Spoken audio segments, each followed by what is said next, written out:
friends. Very good, very good. Okay. Are we turned on? We're turned on. Okay. The meeting of the Auburn Industrial Development Authority Grievance Committee will come to order. Do the roll call. Terry Cuddy. I'll do the roll call. I think I'm the secretary, right? Yeah, Am I go the ahead. secretary? Do it. All right. Gwen Weber McLeod. Present. Mr. Dacey. Present. Ms. Barrier. Present. Not that it technically matters. And Terry Cuddy is present. Okay. Now we'll go into the evaluation criteria discussion. We've got, by the way, Tracy, that password, I tried it and tried it and tried it. It won't work. It won't work? Even Will with the not work. capital A? Yep. Huh. With the I at tried sign. it both ways. It just won't work. It has to be the at sign first, right? Yeah. Capital A. Capital A, Auburn. Yeah, don't give away our password. We're streaming.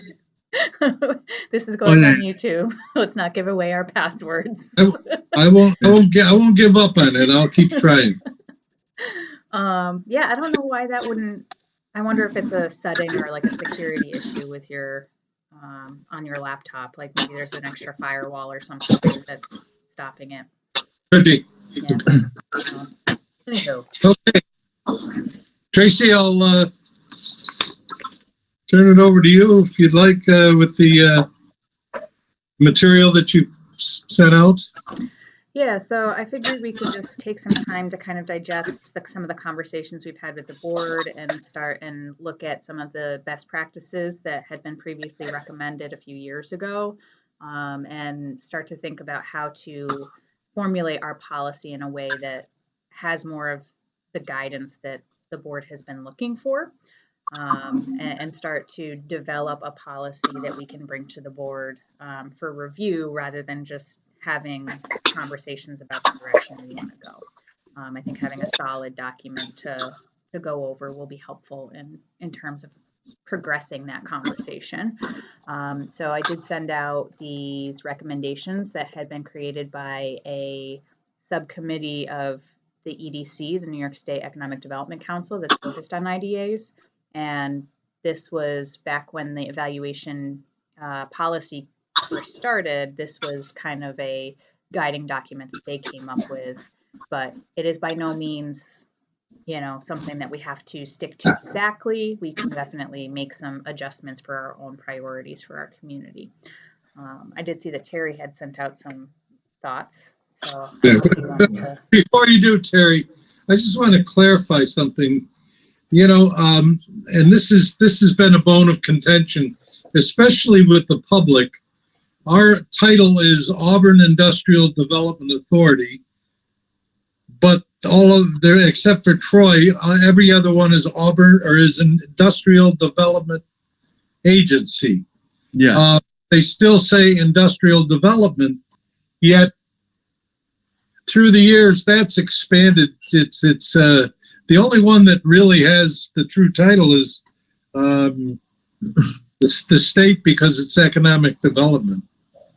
It was a better title to bring it into the 21st century. Yeah, and I think one of the reasons why is I think we were the first. We were kind of like the one of the, I guess, the pilot, I guess. And at that point it was authority. So when we were incorporated, we're an authority. Yeah, there's two of them. One, Troy, New York, also. Troy is too. And we're come under the legislature. If the legislature, if we want to disband, we have to get a majority vote of the legislature to do so. So we still come under state, which the IDAs that are agencies don't. And they could or can't, They have similar structures at this point. Yes, and just to update Gwen, Gwen, when I first joined the board in 2014, there was an interest of some people to have the Auburn IDA be, I guess, like enveloped into the Cayuga County IDA.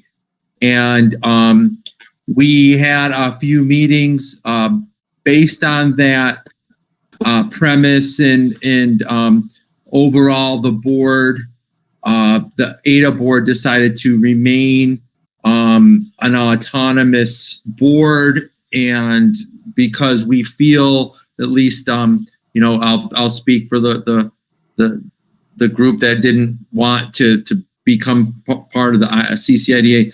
We wanted to just maintain our autonomy as a city, as a vehicle for the city to help incentivize businesses within Auburn. There were some of the things that were. You. Oh, you couldn't hear? You can't hear me?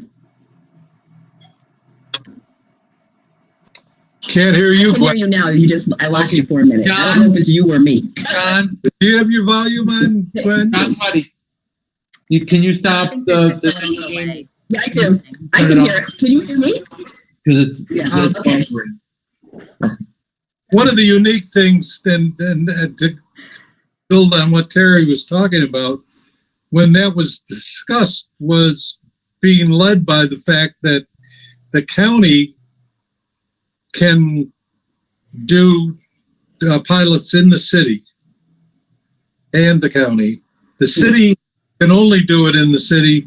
We cannot go outside the city and go to the county. So we were restricted, and at that time, a lot of it was driven by the makeup of the county board. And we were asked to look at it. I think the majority of us said we didn't want to do that. We wanted to keep it the way it was. Felt comfortable. I know we had that discussion many years before that. Yeah. But the reason we felt more comfortable was the fact that CEDA's the driver for both agencies, or organizations. And so there was that continuity, guaranteed continuity, versus what was going on when we didn't have that, and we were two separate entities. And there was a group on the county side that were constantly picking, trying to get the city's projects. So a little history there. So can I just ask a clarifying question? Is that dynamic still true, that the county IDA can still do projects in the city?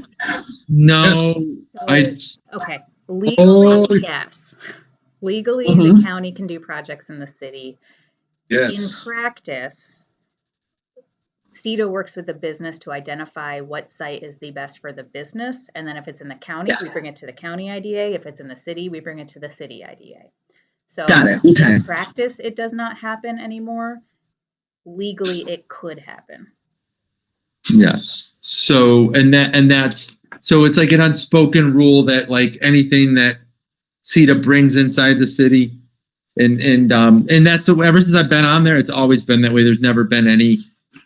So that, Jim, you're right. I didn't know that there was legally they could, but ever since I've been on AIDA, like anything that's in Auburn stays in Auburn. Makeup of both boards is such that that's not a problem. I think that it really came to a head when we were doing the halal and kosher cheese factory, and they had the rabbinical school tied into that. And that really drove the discussion at that time. Unfortunately, that was a scam, and it never worked anyways. Well, fortunately, we had not. It didn't happen. Yeah. So vertical. The other thing that does come up occasionally, not very often, but there might be a project that has multiple sites or has something that crosses the boundary between the city and the county. And in those circumstances, we'll bring it to AIDA and say, look, there's one project that is impacted both inside and outside the city. For the project, the best thing to do would have CCIDA handle it. However, if you'd like to do the project, we can send them down both paths. And most of the time, the AIDA has said, no, that's fine. Let's make the project work. And we get it through the CCIDA. So that also comes up every few years, but it's not common. No, not at all. But I think really the last one that I remember would have been the cheese factory. I don't remember one after that. We did this with KNS. We had this conversation. They've acquired 2 additional car washes. One was in the city, one was in Senate. Yeah. That one went through. And then the railroad is another one that was split. But that was many, many years ago. Yeah. Like 25 years ago. So it's happened like 2 or 3 times in 3 decades. That was back when I was on the chamber board. It was a long time ago. Yeah. So. Okay. Are we brought up to date on that? I think so. I hope so. Okay. So Terry, did you want to give some of your impressions of these standards? I was just starting to look at them now, so I didn't get it all the way through your email. So basically, I followed along the best practices, and I think that we do this already, but I was wondering if is there a minimum percent that we ask from the applicant as far as the investment goes in their application? Is there like a minimum percentage that we ask their ask for them to put in, like, or what is the maximum percent that AIDA can offer it for like a pilot or a tax abatement? Is there like a minimum number? I see. There's not a minimum or a maximum necessarily. The minimum project amount / benefit tends to be more of a cost benefit analysis on the lower side. So in the, we look at what would the incentives to this project be, and are they going to pay more in fees than they're going to get from a benefit? So on the minimum side, that tends to be a determining factor. On the maximum side, there's not technically a maximum set for the percent of benefit based compared to investment. You obviously don't want to give more in benefits than they're investing, generally speaking. But we don't tend to run. On the lower side, there's a couple of other options that people can have versus the pilot that are available, and usually they're directed to those. Yeah. Versus trying to go in on a minimum pilot. Yeah. The 465? 485. 485B. Mm-hmm. And there's one other, isn't there? Well, there's a 485A, but that's for very specific types of projects. 485B is a little more general. So when if the project isn't quite big enough to make a pilot make sense, we might still bring them for a sales and use tax and or mortgage reporting tax, but direct them towards the 485B, which is similar to a pilot, but it's a much simpler and cheaper process. It's not quite as lucrative, but it's when you put all the costs and fees involved in a pilot scenario, plus 10 years of monitoring, where following them for 10 years and they're sending us paperwork for 10 years. When you add all that up, some of the projects just don't make sense for a pilot, so we'll do the smaller version with the IDA and then send them towards the 45B, which goes. There's mechanisms to put them in the right lane or category. So okay, so that's so that one we don't really need to, at least as far as the general question, that seems to take care of itself as far as which incentives go. Yeah, And that's it based is- on a cost benefit analysis. Yeah, it does. And then, oh, go ahead. Oh, I just think it's an interesting point about a maximum percent, though, a maximum percentage. I don't think it's something we've really run into, but it might be an interesting conversation to have of, you know, to say if you meet these thresholds, we might extend beyond this percentage, but generally we're going to look to incentivize less than X percent of the project. Yeah, I mean, again, yeah, that I just wanted to throw that out there, just because even though I've been on AIDA for a long time, there's still a few things, especially when these best practices, kind of getting in there is great. I have a few questions. When especially with respect to having been on AIDA and like projects that I've been involved in, that if could we have done something different, or so there's that kind of stuff. But anyway, the other thing is like this job creation retention is should we consider as a board a ratio of a number of employees with respect to amount requested in a pilot? Because I think it ranges based on several factors, but maybe there might be some kind of threshold that we kind of at least start with. Yeah. And really it is, a lot of it is about job creation, but as a starting point. So is there a ratio with how much is asked for and job creation? There is not one for the IDA. It is a pretty common practice. So like you'll see this with CDBG, and then ESD also does this, where they have kind of a ratio of dollars per job. And so it wouldn't be unusual to say, look, this is what we're aiming for. And then there's just the question of, will you also consider a retention scenario? If there are jobs legitimately at risk, does that retention count versus job creation? Yes. But yes, that would be a logical thing to do. Like CDBG, I think on the federal level is maybe $30,000 per job. I think ESD aims for like $15,000 per job, generally speaking. They don't tend to go much higher than that, I don't think. So it's not an unusual thing to do for these types of programs.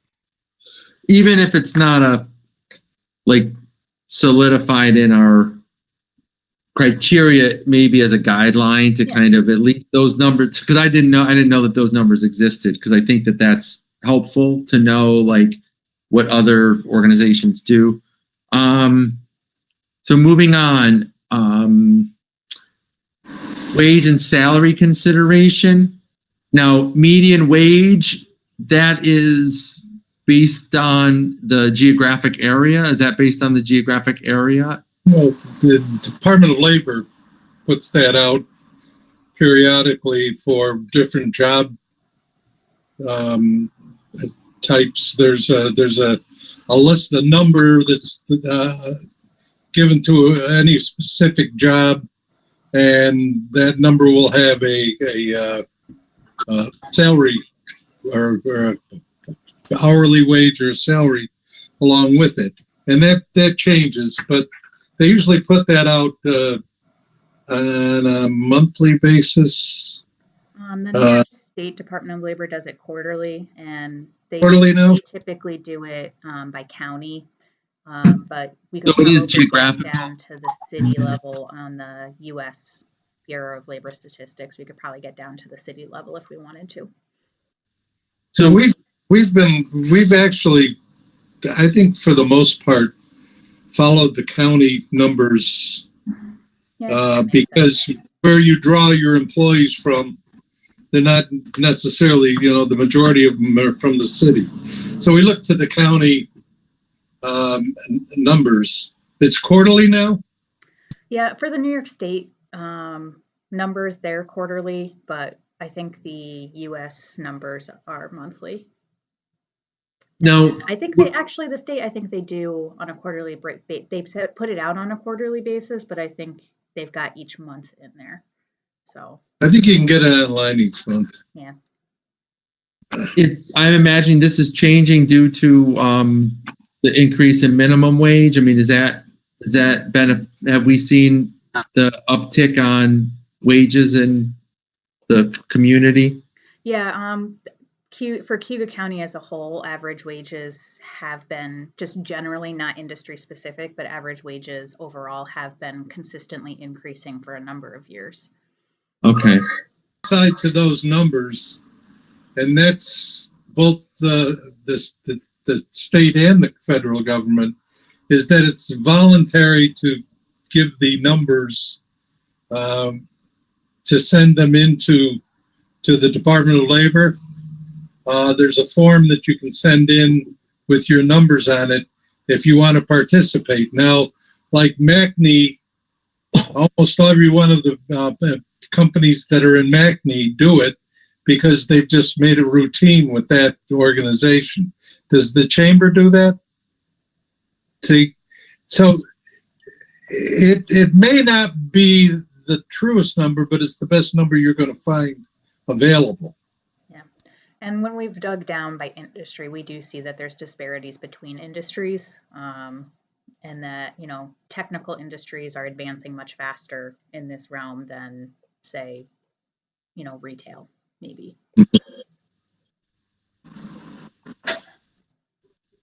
So, okay. So, I'm almost done with the material terms. Regional wealth consideration, is that basically, just, can you explain that term for me? It's on, let's see, it's on most of the project types, but I'm looking at the manufacturing. So, or not retail. So for retail, it says regional wealth creation. What does that mean? Percent sales in customers outside area. So I think what they're looking at here is like the catchment area. So how much of that retailer is bringing in customers from outside of the community and thus bringing dollars into the community versus a local audience. So, and we have a lot of places like that, correct? We have a number of them, yeah.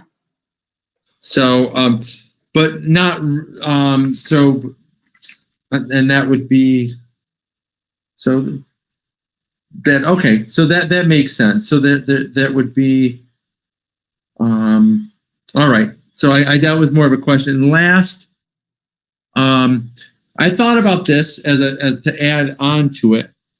Local labor construction, is there a possibility to provide a predetermined list of area vendors, and then have them, and if they choose, if the applicant has alternatives, they should, be able to justify them with, whether it's a skill set or material or scope of job. I mean, would that be something that we could do as AIDA? So what we do provide right now is a list of union contacts to help generate those things. So we could have a list of vendors. Keeping it updated could be difficult. And, when you miss someone or someone comes onto the scene and maybe doesn't get on the list right away because someone we just aren't thinking to update it or whatever the case may be, that list could become very outdated very quickly. But in the city of Auburn, there's very clearly, for electricians and plumbers, there's a built-in list because there's contractors that are licensed to do that in the city. So those are easy to say, here are a list of vendors who are licensed to do work in the city. It's a little harder with some of the other groups, and that's why the unions tend to be a little bit more in tune with all of the different vendors that are available. Terry? Yes. We're blessed, really, to have Bill on the board. Oh, yeah. And he's not shy about talking when the pilot comes up to talk to the person that's looking to do the pilot to discuss labor with them. And he does have some good input when we're putting together the pilot on the labor part of it. So yes. Bill Andre is really good at that. I think it's good. I just threw that out there just to kind of make it easy. But I agree with you, Tracy, to have we'd have to update that list a lot because so much changes. But I just wanted to, again, like, I guess, streamline the process in a way that like makes it easy to kind of see the matrix, because I do think that, we do want to be more consistent, especially as time goes on. And, and that leads me to the next. Oh, go ahead. Unfortunately, a list like that would become very political very fast. Yeah, no, I Tracy said, you miss one, Yeah. Or I think Angie's list is a good example. I know of more than one instance where somebody's used Angie's list and they have good write-ups on the company, and then when they hire them, the company goes belly up, or so it's a very difficult. Angie's list, it tries very hard to keep on top of it, but that's the kind of thing that you'd have to have somebody dedicated to it on a daily basis in order to have a true list. Like I said, it become very political very fast. That makes sense now. So we'll skip that. So if someone isn't able to, if someone's looking for a waiver, we do ask for documentation. Okay, who did you go out to who did you go out to bid? Who didn't bid? Where did those come in? Like we saw this with Volpe, they were very transparent with their bid process when they came to ask for a waiver. So it was, that's kind of the best case scenario. And I think that that's what we should be aiming for when we have these types of issues, is to make sure that we're getting documentation of the fact that they made a good faith effort to find the local labor. And they had a conversation with Bill before they came to the board and said, this is what we did. What did we miss anything?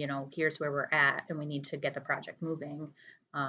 So I think that's what we need to be aiming for when it comes to that local labor policy, is just that transparency and understanding.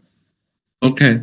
We lost Gwen again. So when we come back, we'll just say we're done with local labor. Now we're talking about a market study. So do all applicants provide market studies, or I guess is it our place to determine the demand or the viability of a business, or is it just kind of like, how do we go? Should we be involved in that kind of criteria, I guess? I think in most cases we're seeing, not all cases, but in a lot of cases, what we see is existing businesses expanding. So they have a very clear sense of what their market is. Otherwise, they wouldn't be expanding. And the application does ask for financial statements, so we can just kind of quickly verify, like, okay, yes, you're making money, or like, yes, you do have sales. And it's clear that there's a demand here. So I don't know to what extent that would be necessary for an existing business. Perhaps if it's like an attraction project, or just to cover the bases of understand. That might be a question we ask the applicants in our conversations, is, okay, why does this make sense? What is the market here? I don't think it's unreasonable to ask that question. Okay. That kind of relates to a question later on, but I'll move on to the hi, Gwen, just to catch you up. I'm sorry. we just, we talked about local labor and list of vendors, and then we just basically talked about the should AIDA get involved with the demand or like the feasibility or market study, and Tracy was saying how that usually when it comes to expansion, they provide financials, or if they're an existing company, they give us some sense of market study, or so that answered my question. And now my next question is about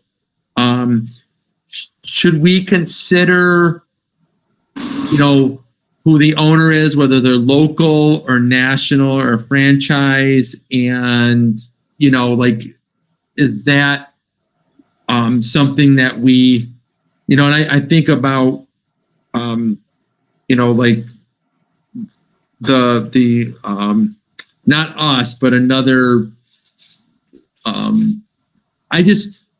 but yeah, so is that something that we have in the past, like, I guess, evaluated whether it's like a local business that has the owner is like present in the area, or like is it a chain or something that is like a big corporate entity? I mean, is that become part of the criteria where there'd be more interest in helping a company that is local as opposed to something that may not need the kind of the kind of incentive because they already do have a high profit margin? I think one of the things that we look at in that area is what they can do for the community, whether they're a local or they're a national, like if we had a big box come in, what they can do for the community. And, are they adding to the community as far as their employment, as far as a good neighbor, those sorts of things. I think we look at that, not specifically local versus national. But also wages. I think wages is important. I mean, one of the things that I've been pleased with some of the more recent activity is that they seem to be like good paying jobs, and I thought that was a plus. But there have been other places, not our IDA, but other places that have given incentives to companies that already get enough incentives. And I want us to be very kind of disciplined in the sense, like, I mean, and that could be the board will decide what the board wants to decide, but I just think, like, I appreciate, the when we look at that they're local, like it's a local company that, they're good paying jobs, and that if they have other properties, how do they treat their workers, and is that the kind of company we want to have in our community? And I think that we do that, I guess, already. But if there was a way, I bring this up to Gwen and Jim, is there a way to quantify that, or should we just keep that as a, should there be extra value added to like a local business or somebody that is starting out? There again, you start getting political. Go ahead, Gwen. Your phone is muted, so we can't hear you. Oh, Gwen, I think your phone is muted.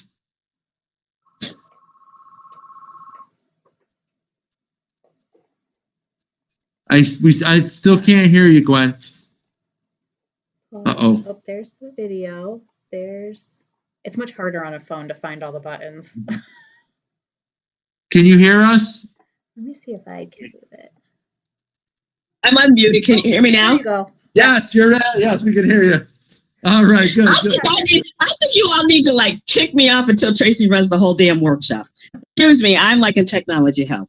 But one of the things when I hear that idea, I think it's interesting to contemplate it, because when you look at the data, what's on my mind right now is the United Way's Atlas initiative, the asset limited income folks, right? And I think that our community is impacted by the fact that such a significant percentage of people in the community work but aren't making a living wage. And so then that kicks into impacting every other system, the Medicaid, all of that, and frankly, people's attitudes about these families. So I do believe that if there's an opportunity to incentivize a local business and in addition to that, that's going to do like a living wage, that resonates with me. And I also think we should at least examine that when another kind of company or, a box or whatever is coming in, because of the residual effect, the cascading effect of having increasing numbers of employees in our county that aren't making a living wage. So I would love to understand that, because I think that in some ways that could inform how we think about whether or not we would incentivize an organization. Yeah, I agree. I think it's an opportunity. I don't know how, Tracy, but I think there should be some kind of, added value to like a good neighbor, somebody that pays well. Like I think that is something that we keep track of in their time that they are in the pilot. You see what I'm saying? So it's like, so there's not like it's not periodic, so that like, oh, they got the pilot and then 10 years later it's like, I know we keep track, but I guess the point is that we want to make sure that there's like that continual acknowledgement of what the board or whatever we do when we create this criteria, that those criteria are acknowledged and and that they're encouraged with the companies that come to us, that they're going to be the caliber that Gwen is talking about. But as I said before, I think we have to be careful not to make it political. But if you've got two companies, one is a local company and another is a company from outside of the area that want to do basically the same thing in the community, and they both meet the criteria fairly evenly, I don't see any problem with choosing the local company or trying to go with the local company to give them the pilot versus. But I think you have to be very careful in that. It could open Pandora's box for us too. Yeah, it's just not often the case where we have competing pilots like that necessarily, but I think that these can all be part of like a matrix to say like, okay, we want to assist local companies first and foremost. If it's a franchise or a national company, maybe our expectations are a little higher, or maybe that plays into the scoring.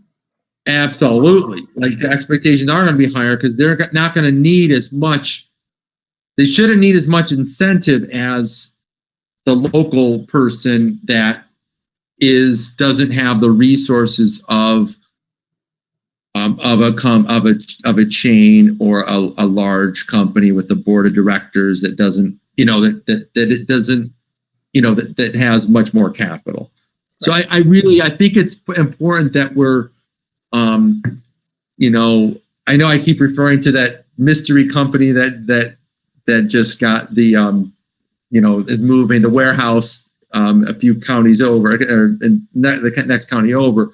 But again, like I put myself in that position, and I would not have voted for that. And I know that probably is, you look at the jobs that it created, but they may not be the best jobs for the area. So I and that's just me projecting. But I think like if that's somehow acknowledged in our criteria, I think that at least leads us into the values that I think AIDA wants to see. I think AIDA may want to have like this something that just allows us to, move through these pilots and incentives in a way that is consistent. But I'm sorry, I'm talking too much. The one, Jim, I hear what you're saying too, and I think, Tracy, kind of what's manifesting for me is this idea that as a community, we have this set of values that really matter to us. And after a pilot application goes through all of the technical things and the other things we have in a decision-making framework, it seems to me that it can't cause harm in terms of us being confident about the decisions we make, that if we run it one more time through this set of values that matters to us as a community. Am I making sense when I say that? And Yeah. so like I say all of these technical things here, but I do feel like, I've lived here for a long time. I've watched the community evolve towards having this set of, I don't even know if they're formally documented, values, things that matter to people in Auburn. And I think that if we, even as a board, sent you like a brainstorming, right? We just sent you like, what really matters to you as we're looking at incentivizing companies to come here and work, just being able to run it one more time with feeling through another set of values, I don't think is a bad thing in terms of positioning us to be rock solid about any decision we would make. Because I think that most people don't fundamentally understand the technicalities of what's going on behind the scenes when someone gets a pilot. They look at the front-facing stuff, what they see about the business, the brand. Are they paying people? Are they in alignment with what we believe in as a community? And so I think if we can say, well, we have this set of values in addition to all of that, and we felt comfortable giving them a pilot or not, I think that elevates how people could experience how we make these decisions. Because I think for years, people just thought it was, a bunch of folks in a cigar-filled room, picking their buddies. And I think that, I don't believe that's true. Obviously, there's a process, but I think that anything we can do to make our decision-making, make us all feel really grounded and solid about it, I think is helpful. And from a public relations or a community relations point of view, say that we made this decision based on the technicalities and on looking at this incentive, giving this pilot in alignment, because we think this company is also about the values of Auburn and Cayuga County. I just think that's just added value to us. And I think it alleviates some of that concern that Jim has too, because we don't want these to cause a hindrance to a company. We want the company to see this as a value add, and we want it to be a value add for the community. And that leads. Thank you for attending my TED Talk. No, it's good. I mean, and that goes to like the next thing about, I put on my list, Gwen, does it benefit educational objectives in our community?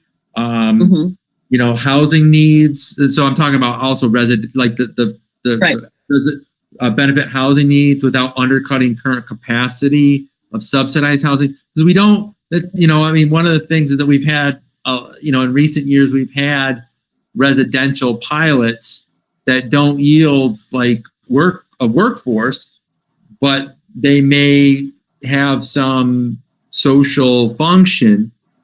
But again, we may need to look at some of those pilots and actually ask ourselves, do they function to to the original need of providing a service, or has that goal swayed from what we thought as a board at that point in time that they were going to do? So I think it's important that, that we look at, the difference between when the pilot was given, and is that mission of that organization or that pilot still in alignment with why it was granted, and so because one of the things I'm worried about is that there may be other pilots that come up that aren't really different from the one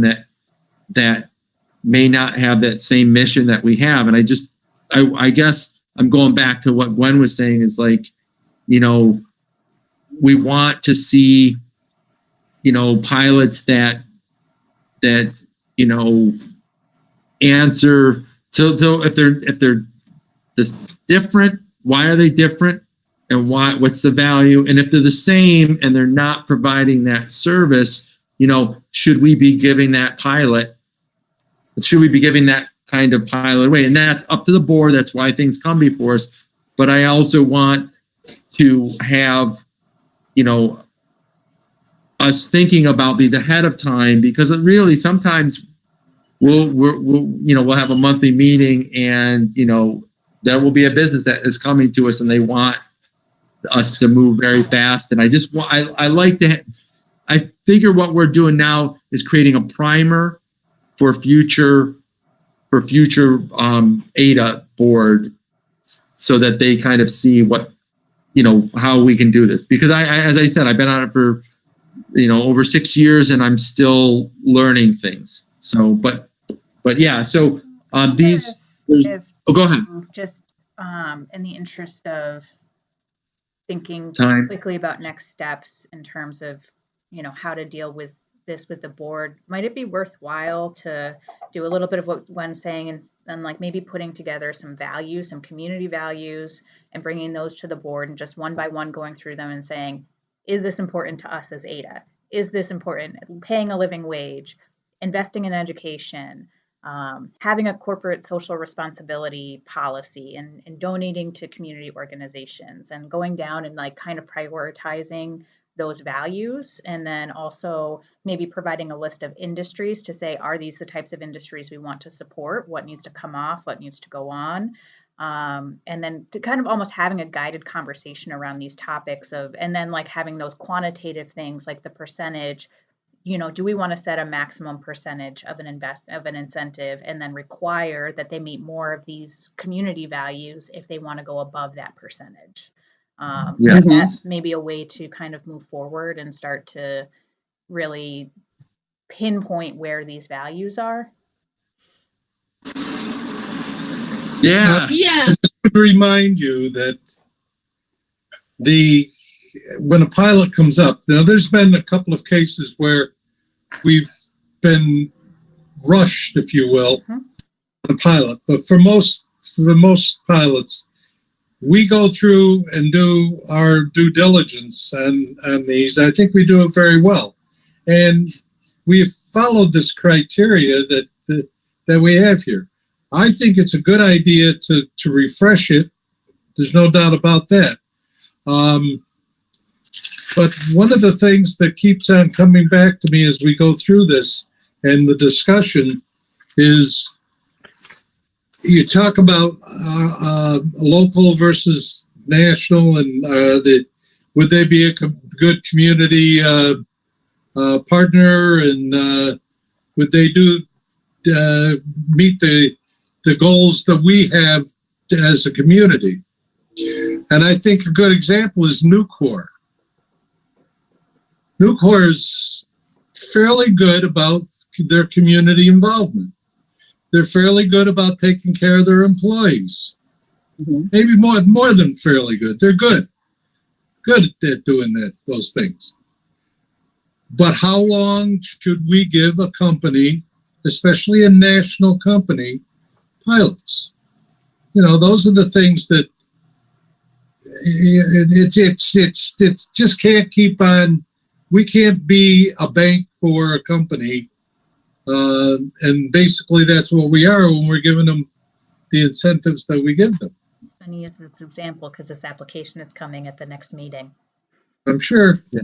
I've got it. Well, I mean, it's been due to come up for a while now. Yep. Yes. and that's the thing is like, if they, and if, and as Jim noted, they are a partner in the community. There's a lot of, I guess, public, interaction and so, and again, they're they employ a lot of people in the area. So I think, like, going back to my first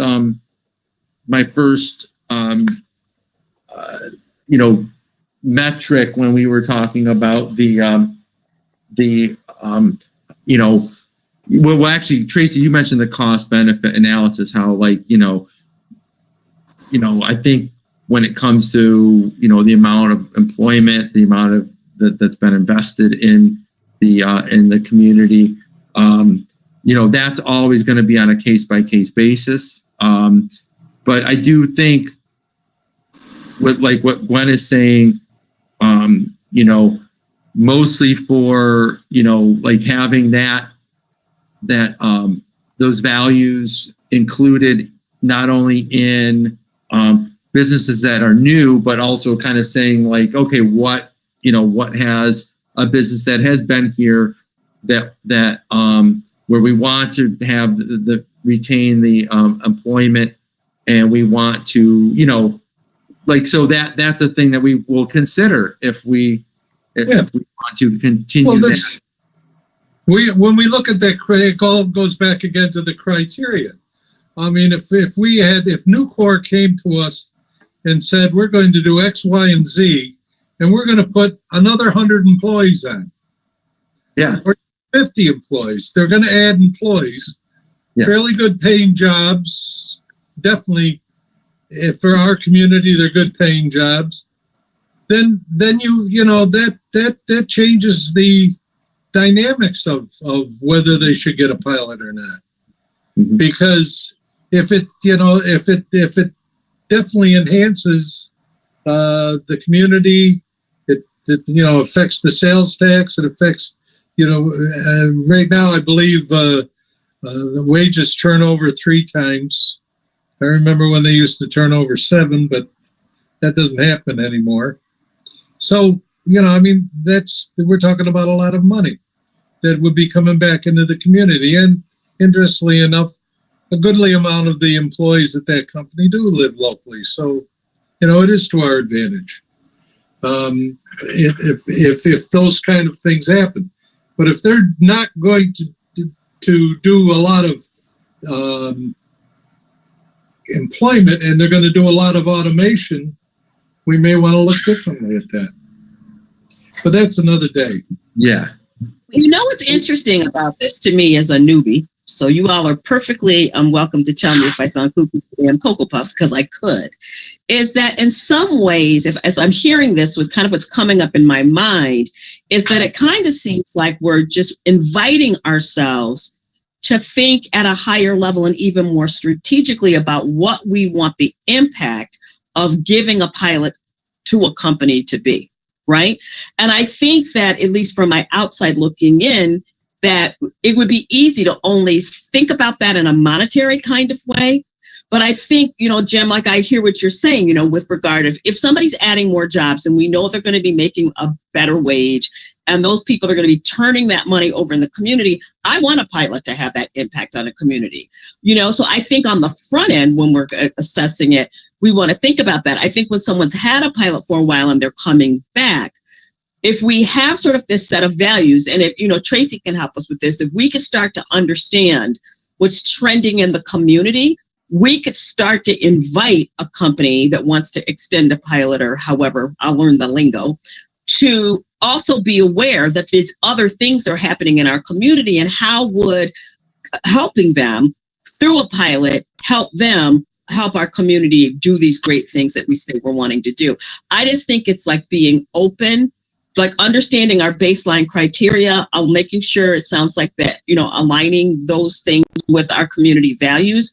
And then, so for those companies, as we're onboarding them, we kind of vetted them through this lens. Yeah, this would be a great company to support, because not only they're going to have a great economic impact. They're the kind of business we want to have in our community. When someone's coming back, things have changed significantly, possibly from the onset of someone's pilot to now. As long as Tracy is helping us understand what's trending in terms of what's good for our community, we can also invite companies to tell us a little bit about their own awareness of that trend date and how will helping them continue to do their business there help this company help our community in that way too. I think it's appropriate for like to be, I guess in my mind, intentional about building the kind of community through the economic development lane that we really want to have that's going to live beyond us, right? We've all got some little people running around. And I would say this, that Tracy and her staff have done an excellent job of giving us information that is important to help us make decisions. You know, they do a great job. They do. Yep. I frequently say she's one of the smartest people I know. I'm Team Tracy because she's very smart, and I know. And Tracy, I'm glad that you're inviting us to have this conversation because, you know, I always say this to my client companies, you know, the company you were 20 years ago may not be the company that you need to be or that the community needs you to be. And I think as long as we become a resource for helping companies have that mindset as well, I think that that can be helpful. Like, who would have ever thought we had all these craft beer places downtown? I didn't see that. Like I said to you at the beginning, I think it's a misnomer to call us the Auburn Industrial Development Authority because we're so much more than that now. I hear what you're saying. That resonates with me now in a different way, Jim. Yeah, I hear you. Yeah. And so Tracy, are you sharing this? I am sharing this. Look at me, technologically savvy. She said, look at me. You're better than me, Trace. So what I have up on the screen right now is this is just like one slide from a presentation at a conference I went to in February, but it exemplifies a common trend that's coming up in economic development around including social benefit into these types of incentives. And so like this community in particular created a structure to say, here are a list of public benefits that we expect, you know, incentivized projects to meet a certain number of. So, you know, we expect them all to pay at least $15 an hour. We expect them all to provide workforce training, you know, but there are also 2 to 6 other benefits we expect you to meet. And I'm not saying those are the numbers we're looking at here, but, you know, this is not a crazy thing to do, to say, if we're going to provide you an incentive, we expect that you will provide benefit to the community. And here are the things that are important to us. And hopefully these are things your business is doing anyway. And, you know, communities that are doing this are sometimes actually finding that companies that have matching values are seeking them out. Absolutely. And it's a win-win situation. So this is just an example of what this looks like, but this is not what I'm saying we should do. It's just an example of how this plays out in some communities. You know, the current situation brings this to light because the city just announced that they're going to their budget is going to be at least $1 million less than they budgeted for. The school's going to be lower. I'm sure the county's going to be lower, and these pilots directly affect those. Yeah. So, you know, we, in a sense, if we've got a pilot coming up, we really have to give some consideration to the impact that a pilot's going to have for whatever the duration of the pilot is on those entities. Right. And, you know, I see those metrics, Tracy, as saying something to a company about who we are as a community, right? And I absolutely agree with you that I think that the clearer we are about that when we're doing whatever we do to promote Auburn as a great place to come work, live, and play, the better. Because I would say this in my field alone, I'm seeing people wanting to know and understand that before they come to take a job in a community, before they want to move a business, before they want to start a business. So, you know, I don't think that can hurt at all. I think the clearer we are about who we are as a community or who we are aspiring to be, it would make companies are being very meticulous about where they take their businesses. And let's let them know, in addition to us being able to financially incentivize you, that we're a great community to live in because these are the things we're looking for you to do. Yeah. People are very intentional. Mm-hmm. I've often said that the AIDA board should have somebody in management from the local newspaper on the board, because any company that's looking at Auburn, New York, the very first thing they do is they subscribe to that newspaper. It's true. And they want to know what's going on in the community. And Mm-hmm. whether they do it digitally or they do it getting the paper, they're going to be looking at us. And if we Mm-hmm.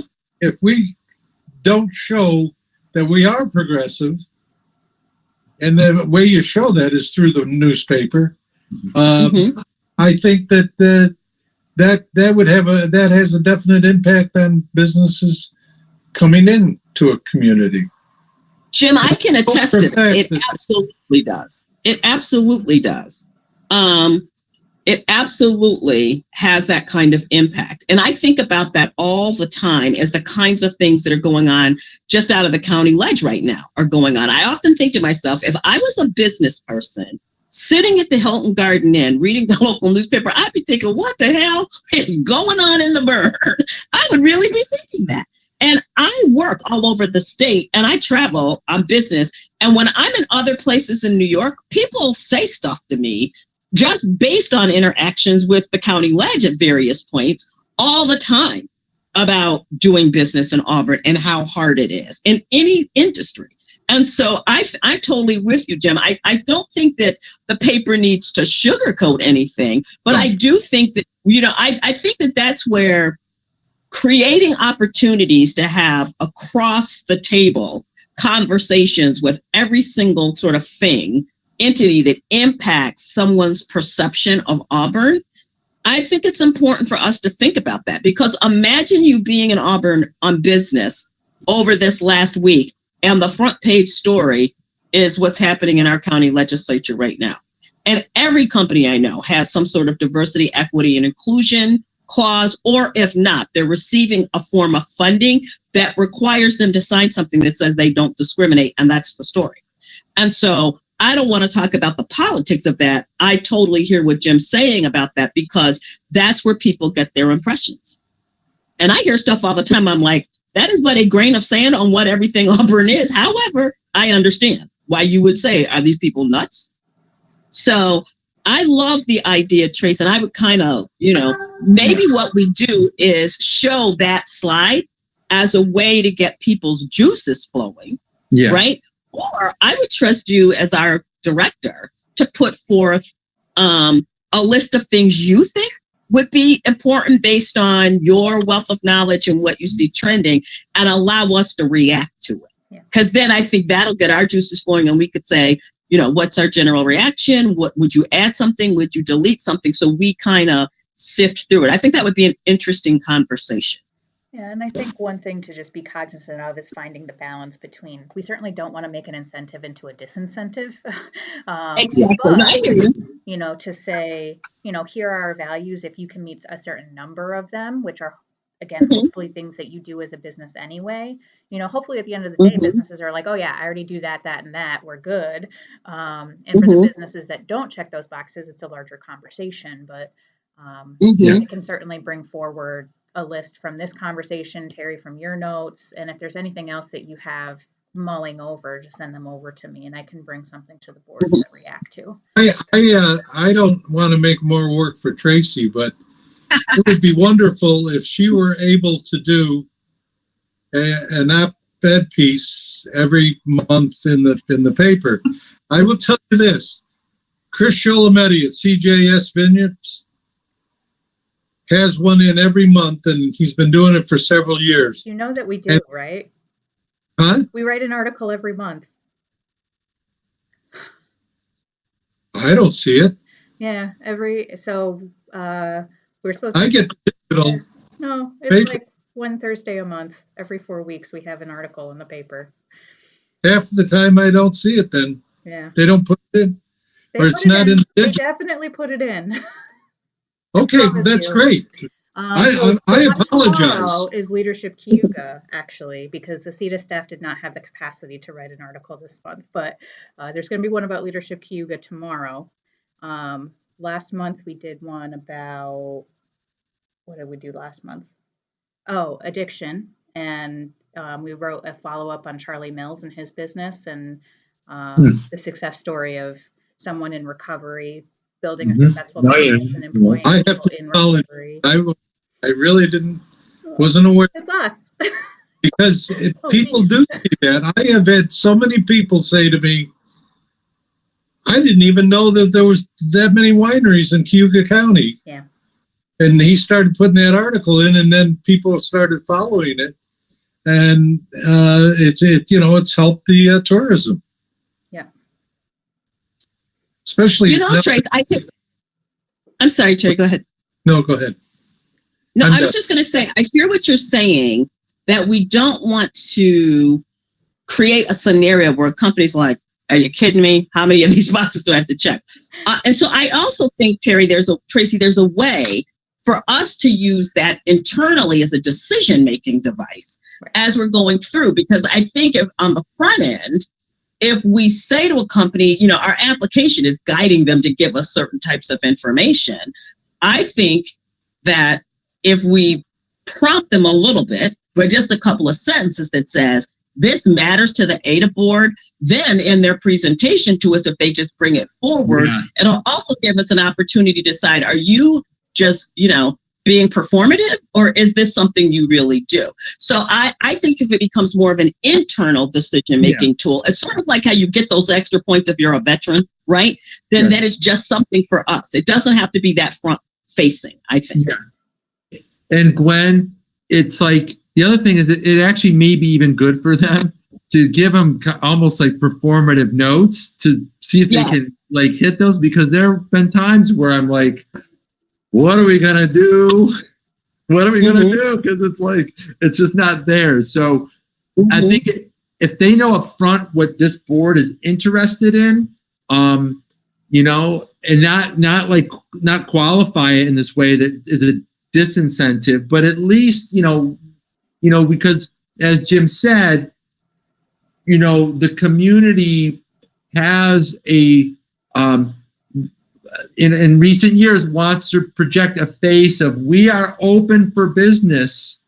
We are open and we want to see what you can benefit from this community and how the community can benefit from your business. And that's a win-win situation. I've always, ever since I've been elected, there's always these myths about so there's always winners and then there's losers. It's like, no, most of the successes that this community has been a win-win situation, and that it's hard to fight. It's hard to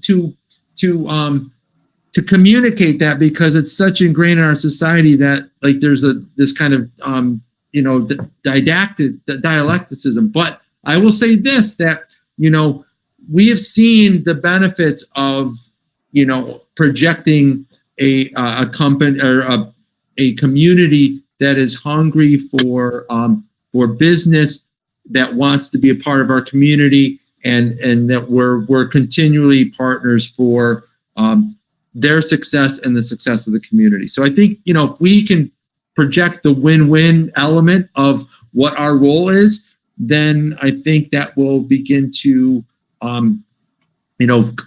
bring forth that kind of continue to bring forth that activity, business-wise and socially and culturally.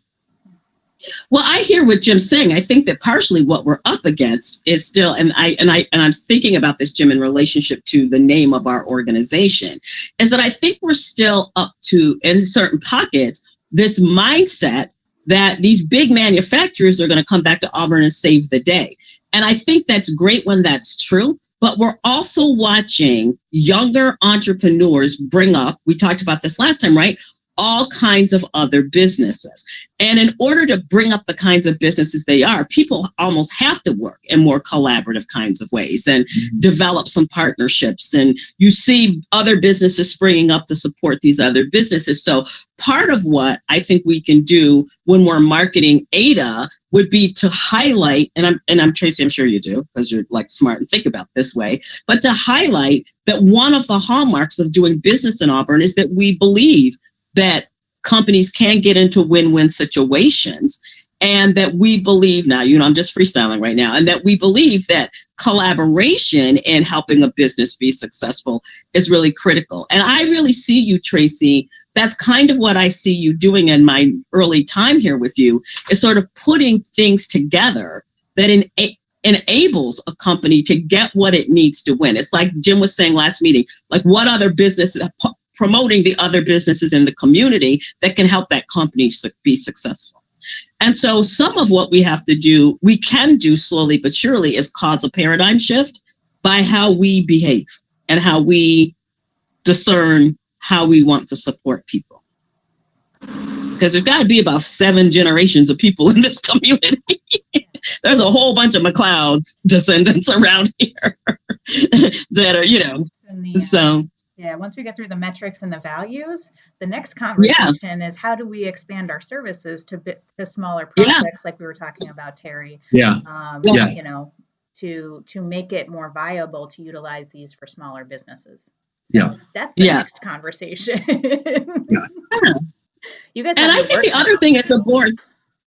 And I also think, Tracy, I think it would be helpful to the board for you to help us understand what your org chart needs to look like to do these other things, because I don't think it's appropriate for us to assume that you can manifest our wildest dreams as we sit here giving you 50 new assignments, right, on the size staff that you have. So if it's our strategic intent to make sure that AIDA is always viable, I think along the way, it's just appropriate for you to coach us through, this is what my ideal team would look like, so that we can then be thinking about that as we're attracting more businesses that grow the budget that allow us to move you in that direction.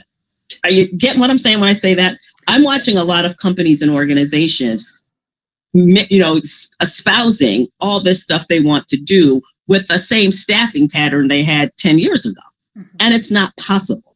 And so I think it's just appropriate along the way for you to say, in order for us to do this, this is what my team would need to look like, so that we're just at least conscious about that. Right. Yeah, and that's fair. And I think that there's certain things we can do within the staff we have, and then there's certain things that we need to definitely, like, once we get to a certain point, there's only so many hours a day, and exactly. You want to keep good people, you have to not overwhelm them. Exactly. Yeah, so that's a fair point too. And I offer, and if you wanted to just, I can help you with clarifying what I wrote, and I am the secretary now, so obviously you may need some help.